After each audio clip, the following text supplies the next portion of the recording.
चौधरी का आज के डेट में क्या कद है ये प्रशांत किशोर बताएंगे। अच्छा, इतना पैसा कहाँ से रहा है? जनसुराज को जिस तरह से सोशल मीडिया पर दिख रहा है, इतना काफिला, इतनी रैली, इतने बड़े बड़े तामझाम, इतना तो बीजेपी इतने जो सत्ता में पार्टियां हैं उसकी भी तामझाम नहीं है। पैसा कहाँ से आता है? कहीं से मांगते होंगे, कहीं से लाते ही ना होंगे। कहीं उतना खेत जमीन तो नहीं था उनके पास कि बेच करके इतना बड़ा काफिला बटोरेगा। मैं तो जानता हूँ। कहते हैं कि बिहार की जनता हमको सपोर्ट करती है, पैसा देती है। नमस्कार, मैं हूं दीपक विशाल और आप देख रहे हैं द बिग न्यूज 9। क्योंकि बिहार में चुनाव है और चुनावी सरगर्मी को लेकर के तमाम राजनीतिक पार्टियां अपने अपने स्तर से उसकी तैयारी कर रही हैं और उसी कड़ी में हमारे साथ मौजूद हैं बीजेपी के वरिष्ठ नेता हैं रितेश सिंह जी। इनसे हम चर्चा करेंगे और समझेंगे कि क्या है चुनाव का माहौल और किस तरह से बीजेपी अपनी रणनीति बना रही है, क्या है आगे का प्लान। बहुत बहुत स्वागत है रितेश जी। धन्यवाद और आपका बहुत बहुत आभार। अपने स्टूडियो में, चैनल में आपने मुझे जगह दिया। इस बार क्या लगता है, सीट को लेकर के पेच फंसा हुआ है? कितने सीट बीजेपी को मिल रहे हैं और कितने जेडीयू को? एक बात मैं स्पष्ट कर देता हूं कि एनडीए में सीट बंटवारे में कोई पेंच नहीं है। एनडीए नेतृत्व जब एक साथ बैठेगा तो वो तुरंत समाधान होगा और मोटा मोटी सहमति बनी हुई है। एक सबसे बड़ी सहमति देखिए, हमारे गठबंधन की ये विशेषता है कि हम लोग अनुशासित ढंग से राजनीति और चुनाव दोनों करते हैं। केंद्र में जब चुनाव होना होता है तो हमारे गठबंधन के सभी शीर्ष नेतागण वहां जाते हैं और एकजुट होकर काम करना शुरू करते हैं। बिहार में होगा तो नेतृत्व की जिम्मेदारी आदरणीय मुख्यमंत्री जी को है और उनके साथ सब लोग बैठकर क्लियर कर लेंगे। बहुत जल्द क्लियर हो जाएगा। केवल स्थान तय करना है कि किस किस स्थान से कौन कौन लड़ेंगे, है ना। बाकी सभी हमारे गठबंधन के दल सभी विधानसभा क्षेत्रों में अपनी ताकत लगाए हुए हैं और हमें विकास के नाम पर चुनाव लड़ना है और 200% चुनाव जीतना है। अभी आपने कहा कि सहमति हो गई है, तो अनाउंसमेंट क्यों नहीं हो रहा है? क्योंकि ठीक है, कैंडिडेट डिक्लेयर करने में थोड़ा वक्त लग सकता है, लेकिन जब पूरी तरह से सहमति है तो अनाउंस कर देना चाहिए कि जेडीयू कितने पर लड़ेगी, बीजेपी कितने पर लड़ेगी, चिराग पासवान कितने पर लड़ेंगे, जीतन राम मांझी कितने पर लड़ेंगे। समय से सब हो जाएगा। समय नहीं हुआ है अभी। समय आने दीजिए, थोड़ा समय अभी बचा हुआ है। पेंच नहीं फंसा है। घोषणा करने के लिए बहुत बड़ा विषय नहीं है, वो तुरंत खबर प्रकाशित हो जाएगा। एक दिन आप लोगों के पास खबर आएगा, आप लोग अपने चैनल से चला देंगे। कोई पेंच नहीं है, पेंच फंसने का सवाल ही नहीं है एनडीए गठबंधन में। तेजस्वी यादव लगातार बीजेपी पर वोट चोरी का आरोप लगा रहे हैं और उनका मुद्दा भी बिहार में यही हो गया है, जहां तक हम देख पा रहे हैं। क्या लगता है ये कितना नुकसान पहुंचाएगा बीजेपी को? उनको कैसे लग रहा है कि वोट चोरी हो रहा है? सड़कों पर देख ही रहे हैं कितना बवाल मचा रहे हैं कांग्रेस के साथ मिलकर के। वो लोग कुछ भी कहने के लिए स्वतंत्र हैं। उन लोगों की आदत है कुछ भी कहने की। उन लोगों ने तो गाय भैंसों का चारा तक खा लिया, लेकिन उसके बाद भी उनको चोरी वो नहीं दिखाई दी। उनको अभी वोट चोरी दिखाई दे रही है। तेजस्वी यादव बिहार के राजकुमार हैं और दिल्ली के राजकुमार हैं राहुल जी। दोनों काफी अनुभवी और पढ़े लिखे आदमी हैं। कल पप्पू जी भी बोल रहे थे, कितना पढ़े लिखे हैं बताने की जरूरत नहीं है, जो आलू का कारखाना लगाता हो। तो ये विषय उन लोगों के कहने से शोभा नहीं देता। एनडीए की सरकार जनता की सरकार है। इस एनडीए में एक एक व्यक्ति जनता के लिए जीता है। हम चोरी नहीं करते हैं, घुसपैठियों को बाहर निकालेंगे। जो बिहार की जनता है वो सरकार का चुनाव करेगी। धांधली करके चुनाव न लड़ने देंगे, ना उनको सत्ता में आने देंगे। ये चिंता नहीं करें। जनता तय करेगी लोकतंत्र में कि सत्ता किसके पास रहेगी और जनता एक एक महिला से बिहार का पूछ लीजिए, मैं दावा करता हूं कि केवल नेता वो नीतीश कुमार का नाम लेगी। और ऐसा क्यों है आप समझ रहे हैं, मातृत्व शक्ति को सिर्फ दो नेताओं पर भरोसा है, नीतीश कुमार जी और नरेंद्र मोदी जी पर।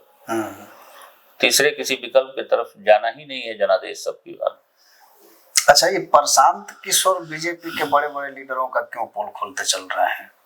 यहाँ संजय जायसवाल जी पर भी कुछ बोले, दिलीप सिन्हा, मंगल पांडे, सम्राट चौधरी, तो रुक ही नहीं रहे। आप कौवा देखे हैं? आप बिल्कुल देख। कौवा सबके घोंसला में जाके उसका अंडा पर ठोकर मारता है। जानते हैं क्यों? क्योंकि जानता है कि मेरा कोई वजूद ही नहीं है। कहाँ अंडा देंगे, कहाँ बच्चा निकलेगा, कौन बच्चा होगा, उसको पता नहीं है। तो बाकी लोगों के पास प्रतिष्ठा है, इसलिए वो चुप है। बाकी लोगों के समक्ष उनकी कोई वैल्यू नहीं है, इसलिए लोग चुप है। और उनको लोग जानते हैं कि बेचारे के पास बोलने के सिवा कुछ विकल्प बचेगा नहीं। भर चुनाव बोल लेंगे, इसके बाद जीरो पर लेकर के फिर कहीं जाएंगे दिल्ली बॉम्बे, अपना फिर दुकान खोलेंगे कि अगली चुनाव किसको जिताने जा रहे हैं। आपने उनका सुना होगा कि उन्होंने कई बार बोला है कि वो कई को मुख्यमंत्री बनाए हैं, कई को प्रधानमंत्री बनाए हैं, अपने विधायकों नहीं बने हैं। आप जानते हैं ना कि वो कहाँ के रहने वाले हैं? आपके जिला में उनके बाप का पैदाइश है, रोहतास जिला में, लेकिन इनका सब कर्म धर्म बक्सरे में चला है। मैं ये भी बता दूं कि डॉक्टर आर.के. पांडे हमारे पिताजी के प्रोफेसर भी थे। Doctor R K. पांडे को लोग जानते थे बक्सर में, प्रशांत किशोर को तो कोई जानता भी नहीं था। अलग बात है कि नरेंद्र मोदी जी और नीतीश कुमार जी के चलते जितना इनको लोग पहचान मिल चुकी है। अब ये अति महत्वाकांक्षी बनकर आए हैं कि अब की बार हम बिहार के मुख्यमंत्री बन जाएंगे। इतना बड़ा छलांग लगाने के लिए तो हमको लगता है कि पागल सोच सकता है। जिसने आज तक 100 लोगों की सेवा नहीं करी है, वो एक बार बिहार बदल देने की बात करते हैं। लेकिन रैली में भीड़ तो हो रहा है। आप वो सड़क पर यहाँ पर डमरू बजा के जो मुठिया बेचता है ना, चाहे नागिन डांस कराता है, वहां भीड़ नहीं लगता है। तो गांव में घूमिएगा तो कोई नौटंकियों देख समझ के तो आएगा ना। मान लीजिए जिसके पास कोई काम नहीं है, खेती बाड़ी हो गया, रोपनी उपनी हो गया है, आप उस गांव में पहुंच गए तो 200-500 लोग इकट्ठा हो जाएंगे। एक और आपको बात बताते हैं, आप उनके 10 को भीड़ का पूरा वीडियो ले लीजिए, उसके बाद आप उनका 11वां-12वां वीडियो शूट करिए। आपके पास तो शूटिंग टीम भी है, आप शूटिंग करवाइए। आपको 40 से 50% एक ही भीड़वा हर जगह दिखाई देगा। सिवान में वही जनता जाती है, खगड़िया में वही जनता जाती है, महनार में वही जनता जाती है। उनका वो टीम है, उसका काम है भीड़ लगाना। जो गड़िया 40-50 को देखते हैं काफिला में, वो वही गड़िया है, वो घूमती है। वो सबका लेखा जोखा रखे हैं। सम्राट चौधरी के बारे में बोले हैं, मैं दावा करता हूं कि सम्राट चौधरी के सामने बैठकर 5 मिनट आंख में देख लें, सत्य के सामने हार कैसे झुकता है उनको समझ में आ जाएगा। अगर उनको जन्म कुंडली निकालना है तो मैं उनके साथ हूं, एक ही जिला के, एक ही माटी के बने हैं। हमारे साथ आधा घंटा बैठ के डिबेट कर लो। वो अंग्रेजी ढेर पढ़े होंगे, चाहे बड़ी यूनिवर्सिटी में पढ़े होंगे, मैं बिना बिल्डिंग वाला स्कूल में पढ़ा हूं। उनके हर प्रश्न का बढ़िया जवाब दूंगा, और जहां के रहने वाले हैं कम से कम वहां 2 सीट जीत के दिखा दे, गारंटी देता हूं मैं, राजनीति छोड़ दूंगा। जिस जिला में जन्म लिए हैं वहां चुनाव लड़के देख ले, वो छोड़ दीजिए। बक्सर के किसी गांव में पंचायत चुनाव में मुखिया का चुनाव लड़के जीत के दिखा दे, हम गुलामी लिख देंगे।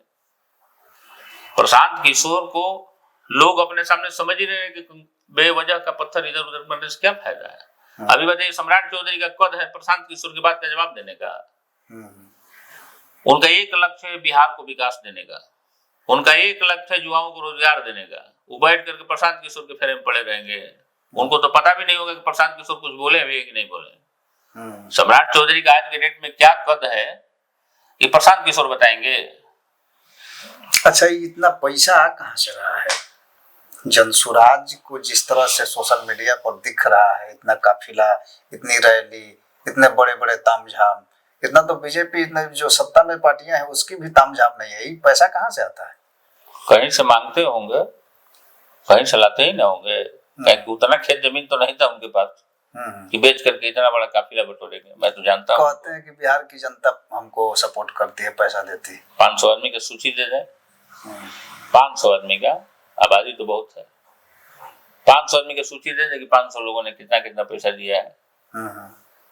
कागज में दिखाते हैं 2.5 करोड़ और खर्चा करते हैं 25 करोड़, तो बाकी पैसा कहां से आता है? अरे आपको मैं बता रहा हूं, कोई बड़ा नेता उनकी तरफ ताकना नहीं चाहते। आप देखे होंगे शुरू में जब वो इंटर किए ना राजनीति में, तो शुरू में वो केवल तेजस्वी यादव और लालू यादव के बारे में बोलते थे, आप ध्यान दिए होंगे। कुछ दिनों से वो चुप है, उधर नहीं बोल रहे हैं, इधर बोल रहे हैं। कहां पब्लिसिटी उनको ज्यादा मिलेगी? हमारे माननीय मुख्यमंत्री जी का एक बात हमको बार बार याद आता है कि जब कोई उनसे कहता है कि फलाने आदमी, छोटा नेता कोई आपके बारे में ऐसा बोला है, तो मुख्यमंत्री जी कहते हैं कि बोलने दीजिए, अरे आजाद देश है, बोलना है कुछ भी, अगर उसको बोलकर पब्लिसिटी मिलती है तो बोलने दीजिए। तो प्रशांत किशोर को बोलने की आदत है, वो पब्लिसिटी कमा रहे हैं। वो कहते हैं कि हम अगले 5 साल भी, तो आपकी बात तो 0 पावर आउट हो जाएंगे। इसके बाद देखिए कि 5 साल कहाँ सेवा करते हैं, फिर 2029 बीतेगा तब शुरू करेंगे। ठीक है ना? उनकी दुकानदारी चुनाव में आएगी। बहुत सारा पार्टी सब लोग खोल के कुछ ना कुछ तो बोल ही रहा है, लेकिन बिहार में एनडीए की सरकार अब की ही नहीं, अभी कंटिन्यू 15 साल अभी और बनेगी। चिराग पासवान के जो जीजा हैं अरुण भारती, वो लगातार अलग सुर में बोल रहे हैं कि हम अकेले चुनाव लड़ेंगे, हमारा कद बड़ा है, हम ज्यादा सीटों पर लड़ेंगे। क्या लगता है कि कहीं कुछ डिस्टरबेंस चल रहा है क्या आपस में? एनडीए की तरफ से जितने भी बड़े नेतृत्व दल हैं, वो 2 ही दल बड़ा है, भाजपा और जदयू। भाजपा और जदयू के तरफ से चिराग जी के लिए कुछ गलत तो है नहीं। चिराग जी को हर जगह मान सम्मान मिलना, हमारे प्रधानमंत्री जी उनको काफी मानते हैं, इसमें कोई शक नहीं है, पूरा हिंदुस्तान जानता है। अब उनके कोई नेता बोल रहे होंगे तो सबके पास कुछ कुछ बोलेगा। अभी बोला मैंने ना, देश को आजादी मिली तो सबसे पहले बोलने की आजादी मिली, कुछ भी बोल देना है, ऐसा होना नहीं चाहिए। लेकिन अगर कोई बोल रहा है उनका नेता तो बोल दीजिए। चिराग पासवान की बात को औपचारिक मानी जाएगी ना। अब हम लोगों के यहाँ मान लीजिए जितने नेता हैं, सैकड़ों हजारों की संख्या में नेता है, कोई अगर कुछ बोल दिया तो उसको आप फैक्ट नहीं मानेंगे ना। चिराग पासवान जी ने अभी तो कुछ कहा ही नहीं। और मैं आपको फिर से बता दे रहा हूँ, एनडीए गठबंधन में जितने दल को अभी आप जान रहे हैं, वो सभी दल एक साथ लड़ेंगे, एकजुटता से लड़ेंगे, किसी को कोई मतभेद नहीं होगा। आप देख लीजिएगा, कारण कि हम लोगों में ये खींचतान नहीं है कि हम कह रहे हैं कि मेरा मुख्यमंत्री होगा, वो कह रहे हैं कि उनका मुख्यमंत्री होगा, वो कहेंगे उनका मुख्यमंत्री होगा। उधर देख लीजिए, उधर सब मुख्यमंत्री बनने के प्रयास में, राजद को मुख्य घोषित मुख्यमंत्री है ये है वो। आप गौर करिएगा, उनका खानदानी पार्टी है, वो जनता की पार्टी नहीं है। वो किस आधार पर लोग कहते हैं कि हमारा पार्टी बिहार के लिए है, अपनी विवादगिरी के लिए तो कुछ कर ही नहीं सके हैं। आज तक 500 यादव के लिए भलाई किए हैं वो। पूरा खानदान से जो सीट बच जाता है, पद, वो दूसरों में बढ़ता है जो उनके अपने इर्द गिर्द करीबी है उनको। नहीं तो पहले अपना काम, उनके घोषित मुख्यमंत्री हैं तेजस्वी यादव। कांग्रेस भी कह रही कि मेरा मुख्यमंत्री होगा, सुने हैं ना। बाकी और भी एक आध दल जो है वो भी मांगेंगे, मुख्यमंत्री मांगेंगे। मुकेश सहनी कह ही रहे हैं कि हम उप मुख्यमंत्री बनेंगे। कृष्णा लावरू कह रहे हैं कि अभी तय नहीं होगा, जब देखा जाएगा। तो थोड़ा सा घोच-पोच तो है। एनडीए का मुख्यमंत्री कौन है, एक बार इसको क्लियर कीजिए। एनडीए का मुख्यमंत्री चेहरा कौन होगा? नीतीश कुमार, ये क्लियर है एकदम।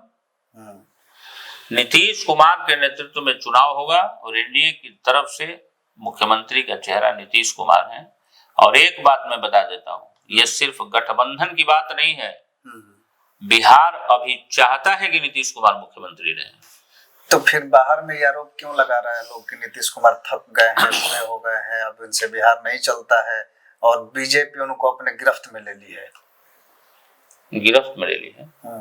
हम अपना नेता मन बनाकर उनको शीर्ष पर बैठे हैं, उनका अनुसरण कर रहे हैं, उनके अनुसार हम चल रहे हैं, हम उनको गिरफ्तार कर लिए हैं। गिरफ्त तो में तो वो लोग लेते थे। माननीय मुख्यमंत्री जी ने कई बार मंच से कहा है कि जो काम मुख्यमंत्री जी करते थे घोषणा कर देते थे कि मैंने करवा दिया। नौकरी की व्यवस्था मुख्यमंत्री जी की है, वो कह दिए कि मैं करवा रहा हूँ। गरीबों के लिए व्यवस्था नीतीश जी करते थे, वो अपना काम गिनाते थे। आज तक उनके नीतीश जी के काम को अपना गिना रहे हैं। तो एक बात बताइए, राजद के इतिहास से एक बात बताइए, कौन जादू की छड़ी लेकर नीतीश कुमार जी आए थे? इसी पब्लिक और इसी खजाने पर ने बिहार का विकास किए। 2005 में जब आए तो वही दिन से शपथ ग्रहण हुआ और अगले दिन से परिवर्तन शुरू हो गया। नीतीश कुमार जी के आने के बाद ये माले अटाले पिस्टल गोली वाला देखे कहीं क्रांतिकारी संगठन कोई देखे चलने दिए? नीतीश जी की सरकार में सबसे पहले दुरुस्त लॉ एंड ऑर्डर हुआ।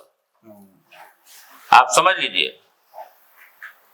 जो जंगल राज और जो भ्रष्टाचार की कहानी उस समय सिनेमा बना, उस पर महाराज क्या बात करते हैं? सिनेमा बना, हिस्ट्री सीटर है ये लालू यादव।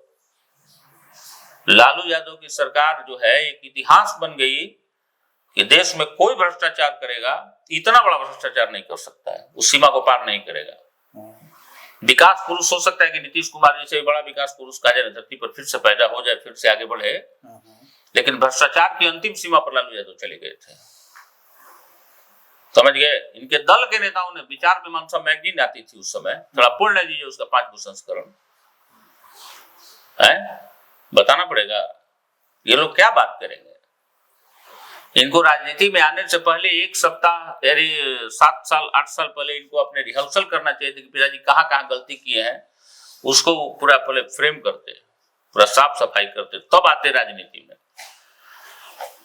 राहुल गांधी जी को और तेजस्वी यादव को राजनीति में मेहनत करना पड़ा है क्या?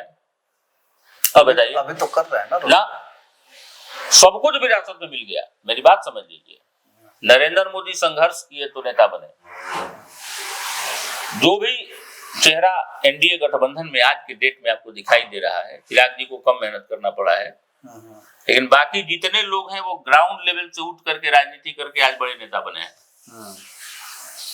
लेकिन तेजस्वी यादव को तो बना बनाया घड़ा मिला, अब वो घड़वा को खाली बचा रहे हैं। वो इसको संघर्ष कहेंगे क्या? आपको देने वाले ने तिजोरी और कागज दे दिया, आप उसको खाली बचा रहे हैं कि कितना सेफ रखना है।